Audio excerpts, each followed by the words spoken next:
بسم اللہ الرحمن الرحیم نحمدہ و نصلی علی رسولہ الکریم۔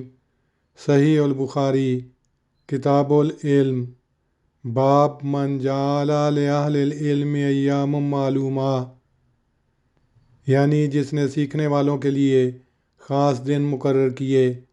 حدیث نمبر 70۔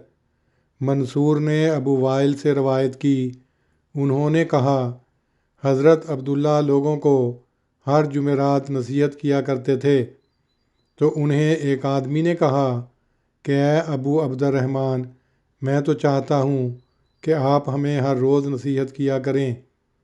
انہوں نے کہا دیکھو، مجھے تو یہ بات روکتی ہے، اور یہ کہ میں ناپسند کرتا ہوں کہ مبادا تمہیں اس سے بد دل کر دوں، اور میں نصیحت میں تمہارا ویسے ہی خیال رکھتا ہوں جیسا کہ نبی صلی اللہ علیہ وسلم اس میں ہمارا خیال رکھتے تھے، اس ڈر سے کہ کہیں ہم اکتا نہ جائیں۔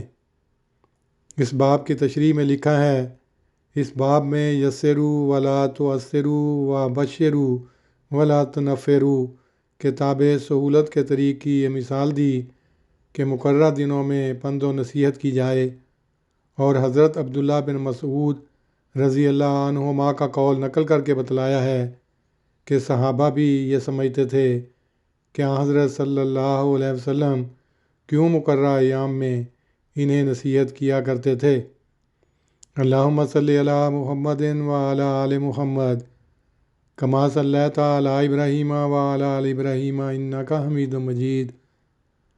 اللہم بارک علی محمد وعلی آل محمد کما بارکت علی ابراہیم وعلی آل ابراہیم انک حمید مجید۔